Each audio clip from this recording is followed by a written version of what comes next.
Even with a lot of the black people here with their Japan videos, I watched them. I watched one of these videos. They were this black talking about how great this place was and how amazing it is. Now, don't get me wrong, I love Japan, but Japan has flaws just like the United States of America, just like South Africa, just like China.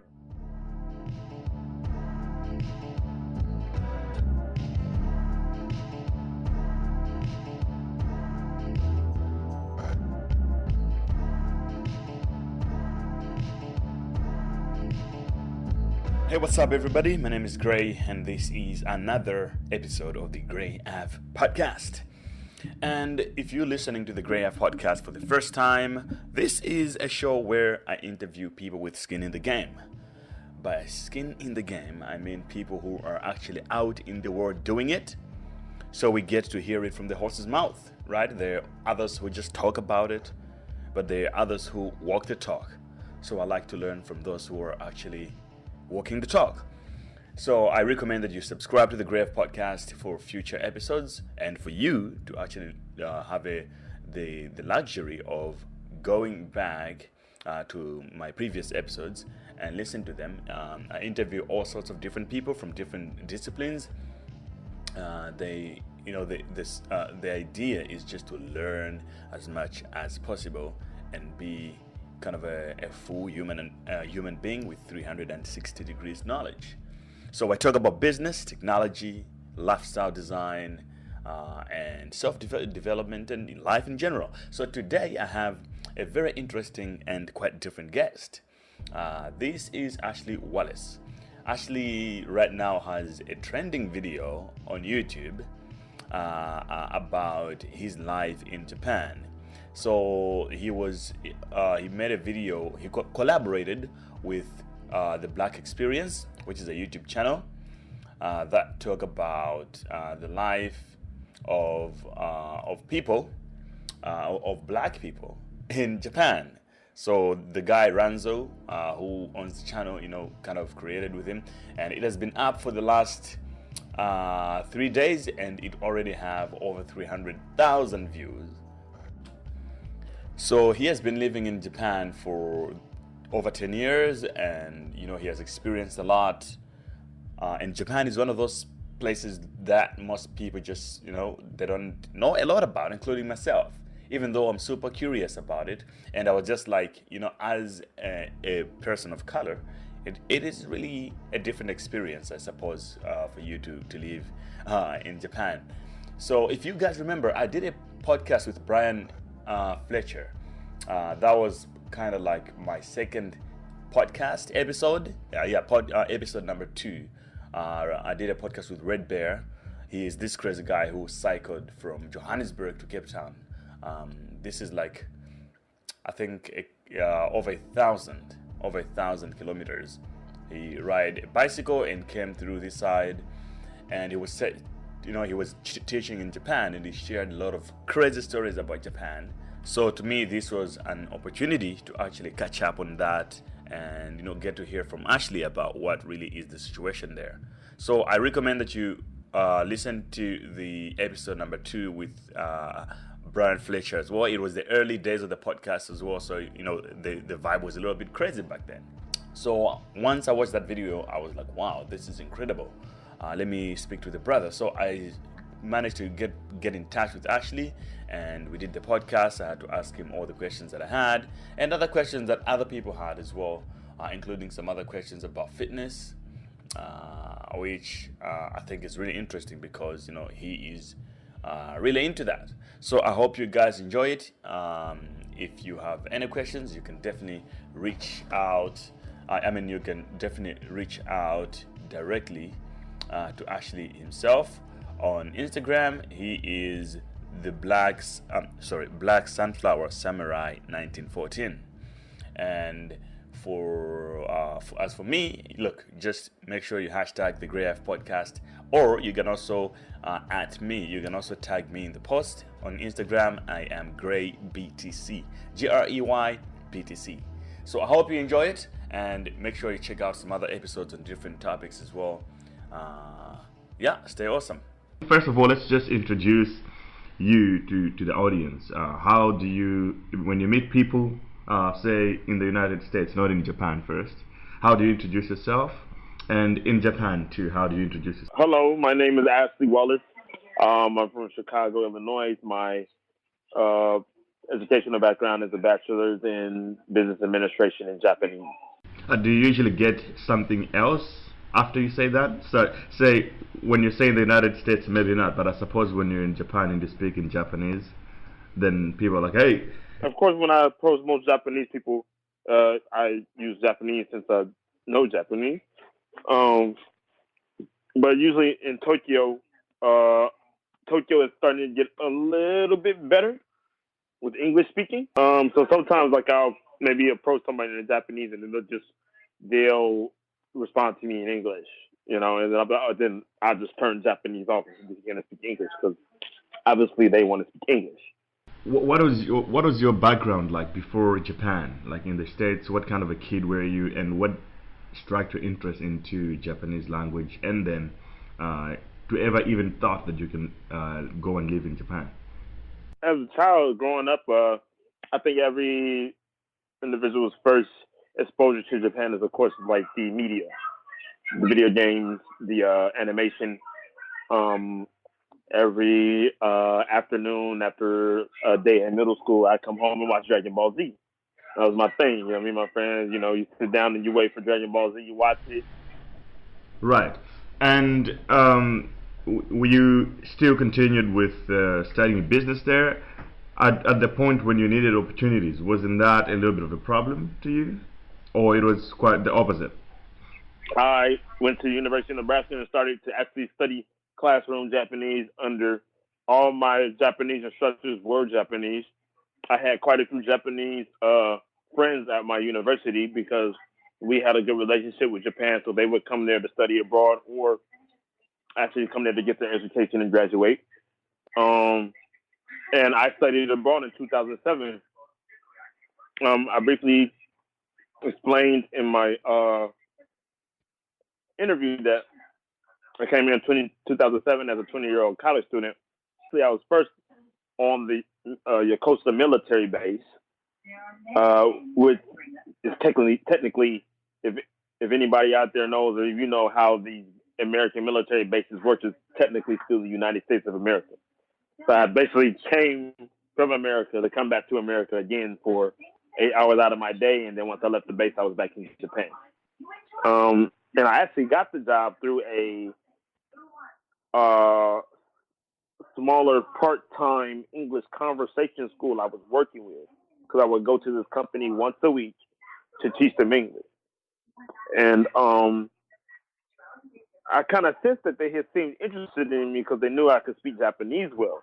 And the main reason that they were learning Japanese was because they were trying to get more business, contract business with American military bases to do their like oil refineries, their piping and things like that. And I'm the only black guy on the crew working with white prime contractors. So these guys are probably like, whoa, like who's this dude? Like who's this guy with all these old Japanese men? I come over and introduce myself and stuff like that. You know what I mean? And it was, man, I will say it really tested my will and what I'm really capable of, because it was indeed a stressful time. No doubt about it. And when it comes to things like family and all, how does it, I can ask this because you're married, so I'm sure you're pretty familiar with that. Yes. And Mm-hmm. in the other video, you also mentioned that things like when the other brothers are kind of in trouble legally because they kind of divorce the partners, and you also mentioned about hafus. So I'm still not sure if that's a cool word or not. From the outside of Japan here, we know it as a cool word for Japanese and mixed Japanese and black children. So just elaborate more on that. Okay. As far as that, like I said, yes, I've been married to my wife over 2 months now. So it's a newlywed. I've been with. Nice, man. Yeah, newlywed. So yeah, thank you. And we've been with each other, known each other for over a year and a half. Yeah. Okay. And for Western women, for example, they're kind of more independent when it comes to making choices on what they want. Much like anyone in the West, right?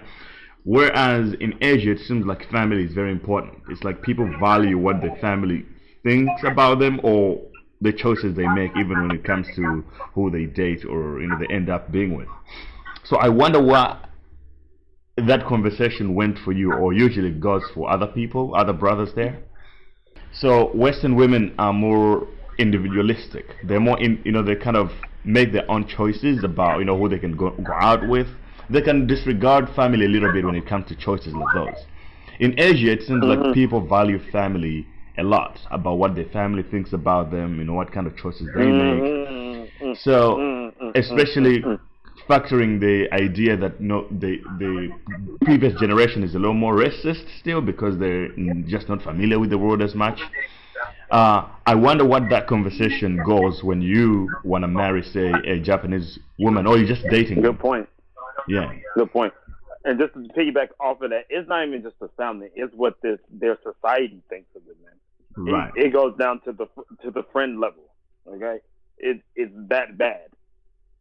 So like for example, like one guy that approaches the group and he's talking to one girl he's attracted to. Okay, you can obviously tell that one woman is like really into this dude, and because they're having a good conversation, she hasn't said bye. They're interacting. So at a family level, so how does that conversation goes when you say you're dating a Japanese woman and their family, or when you're trying to marry them? So I was very happy when I met my wife's family. They were very nice and very accepting. Of course, in the culture is like, yeah, you do need to meet the father and speak to the father and basically get his blessings. But it didn't even feel like that. It was just it felt more Western. It's just like, I want to meet this guy. You know what I mean? Right. Not like some step by step process. Like, oh, you have to meet me. I'm the dad. Like it didn't feel like that. It just felt like, okay, we're going up to my mom and dad's house and we're going to meet them. But once you get to other places in Japan and meet the other people, most of them are much better than like Kanagawa and Tokyo. And that has been your experience previously with previous women you have dated before over the years? Which experience? Like with the monetary, like? No. The experience where say family, they have to explain themselves. The thing is, I never met my previous girlfriend's mother or father. Oh, okay. Interesting. Because they felt, especially one of them was like, basically she was like, well, if we're not, because I just asked to meet them because like, I'm your boyfriend. In the United States, like, even if you're just a boyfriend and you haven't brought up any intentions of getting married or anything like that, you still meet the parents. Yeah. It was like, I'm with your daughter, so I want to know you too, right? Yeah. Like, so like, the other one, the first girlfriend I was with, she was like, basically, if you don't have any, in English, where like, if you don't have any intentions of meeting me, you don't need to meet my family. You don't need to meet my parents. And I was like, oh, all right, whatever. You know what I mean? That's not going to rush anything, but thanks for letting me know. I think that's just a cultural thing. You're more likely to encounter that in Africa as well. So. Oh, really? Yeah. Here it's like, okay, well, you don't always meet a girlfriend or boyfriend's parents usually here, unless you're really like super serious about it. Okay, now I'm kind of starting to understand why Africans kind of mesh in a lot more easier and well then. Okay, all right, okay. I get it. Got it. Yeah. So, and I want to talk a little bit about fitness as well. When did you become interested in fitness? And on your Instagram, you wrote, let me just you wrote Japanese JBBF. What is that? Some kind of a martial arts. That's the Japanese bodybuilding Japanese bodybuilding federation. All right. Yes. Okay. And I've been in the fitness for a long time. I was an athlete in high school, did football and track and field. I come from an athletic background. My father was a track and field runner. My uncle was a track and field power lifter. and I think my uncle he's in the Illinois Track and Field Hall of Fame. So I've been under the weight for a while. I really got into bodybuilding probably when I was in college, and I had a lot of time. So I had a lot of time to eat, had a lot of time to sleep, and drink protein and whatever, and get big and go into the gym. And so what are your future plans, and what are you looking forward to this year? You in Japan, and I don't know what you have thought of, but that video kind of opened up probably a new venture for you, because you're getting a lot of questions and people following really you. Did, man. Here's my thing, brother. I thought I was gonna get a negative response off of it based off of how Ronzo titled it, and I was like, damn. I was like, this shit. I mean, this is not. I'm gonna get a lot of flack for this shit. Yeah. And then after he put it up, I don't think it had even been 24 hours. People just hit me like, man, you interviewed. I'm like, what? I'm like, and I'm just like, hey, I was just telling my story, being me, and just giving the information that the man asked for.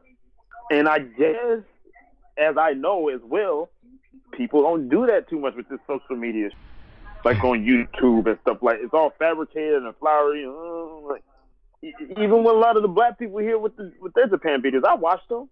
I watched one of these videos. They were this black. I'm talking about how great this place was and how amazing it is. Now, don't get me wrong. I love Japan, but Japan has flaws just like the United States of America, just like South Africa, just like China.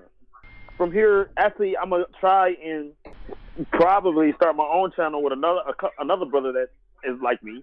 Yeah, man. What I would say is that if you could just kind of aggregate the most asked questions since the video, and to just make a little quick video on it, I think that would be perfect, man. I think your channel would be great. Like you can, especially because you have a trending video, you can kind of grow so quickly. That would be great, man. That would be great. So I have some questions on my Instagram. Someone asked me that, hey, he's going to Japan in May. For 2 months, what should he do to attract? What do Japanese women like? Is he coming to Tokyo? Yeah, I think Tokyo and another city. I forgot what the other one is. Hey, I would say, man, just be yourself for the most part. Don't be so aggressive. And just be you, man. Right. And one thing I just want to ask before we close: what are hafus perceived as there? But outside of it, it's one of the things that is adored. People are like, oh, they're beautiful babies and stuff like that. But I don't know how Japan feels about that. It's just the perception of the word itself. Hafu. You just like hafu. You know what I mean? What is that? It's so plain, so bland. It doesn't change anything. No, it's more than that. No, this child, this person is half of two cultures. So mixed race. We have the word mixed race. You know what I'm saying? Half Japanese, half African American, half Japanese, half white. Okay, you know what I'm saying? It almost calculated like this thing. You know what I'm saying? Mm-hmm. Or hafu. You know what I'm saying? And I'm not playing that because that's what the word was made for, and it's a katakana word. So it was created from the word half. Right. You get what I mean? Yeah, it actually sounds like it. You know what I mean? Yeah. You know what I mean? Yeah. So this word ain't been in the language, since the language has been born. Since the language has been around. So that word is that. Right. Because they were born here in your country by a Japanese woman on Japanese land. They're Japanese. You still got people going like, you come here and talk to a Japanese person right now and be like, this person is half Japanese and half this. You think they're Japanese? They're like, African American, half Japanese, but her nationality is Japanese. Yeah. Like, that's what it is. Interesting. No matter what you say or what you do, she has a Japanese passport. Japanese people, if you're not a Japanese person, you can't get a Japanese passport. Right. Oh yeah, that's true actually. Good You kind to of thinking that too. You know what? I think that's what it is too, bro. Like that could be a big reason. That could be a big reason as well. Because like you said, like a Japanese and an African American baby, or a Japanese and an African baby, I haven't seen too many ugly ones. Yeah. Yeah, for real. For You real. know, I haven't. They're like, even though like, you know, beautiful, like pretty, nice hair, nice skin, you know, just look beautiful. And one thing that I wanted to ask you was that my very first podcast I did on the show was a guy who was living in Japan as well for some time. So he is from the United States too. But he was saying that he said something about Japanese men and kind of the Japanese culture about, you know, people don't interact as much. That there's this culture of buying kind of intimacy or women's time when you go at a restaurant kind of thing. That's a good question. That people don't really, you know, they don't date anymore, or what is that? What's happening there? And what it is it's a system where the man comes in, the women are sitting downstairs at their whatever respective tables, and then the guy selects which women he would like to spend his time with. No sex, all talk, no kissing. Maybe as much as maybe they get to like their arms around them or something like that. And the amount of money that they spend on this is phenomenal. But ridiculous. Well, why is that? What's the reason behind that? Maybe I could, you know, ask my wife or other Japanese women what the reason is behind that, but I still don't know. So is it not true that Japanese, you know, Japanese people don't date as much? That, you know, the guys are starved of intimacy, or kind of speaking to the opposite sex? No, they date, but they're just not having sex. They date. I actually watched a documentary on Netflix here, confirming by this Japanese woman that's studying this society and this aspect of it, that there's like over 30-year-old men that are still virgins. It's like 40, I think it's like 40% of the population or something are still virgins. What? It's not a lie. It's not a game, man. What is the cause for that? Because I know Japan is even their population is going down like rapidly. Yes, but it's a culmination of things, man. Like I said, this whole one thing, some of the people are very selfish, so that's one thing. So they don't have any time for dating. They don't have time for men. They don't have time for sex. They don't have time for being a person. So they just turn into what I think like this mindless robot android who knows nothing but how to work. So if you look at the younger generation, is that culture increasing, or it's kind of it all depends, man. I think there are a couple of like radical Japanese nomads out there that ain't really about this shit. And you run into them sometimes. I have made a couple of Japanese dudes that are just out here traveling. You know, I know a guy who will stay with me probably next week. He is a Japanese dude. He has traveled over 50 countries so far. He left Japan like a couple of years ago. Like, he's not really about that life.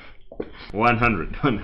Awesome, brother. I appreciate the time. This was incredible. I've learned a lot here. No, man. Thank you for reaching out and interviewing me, man. Thanks. I really appreciate it, brother, all the way from South Africa.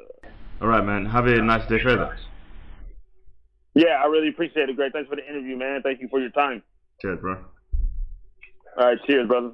Hello once again, and that was the end of our conversation. And just before you go, just want to communicate a few things with you quickly. If you have enjoyed any of the podcasts or this specific podcast episode, I would appreciate it if you share it with your friends and family through your social media, Twitter, Facebook, etc., as well as write me a 5-star review on iTunes or Apple Podcast app.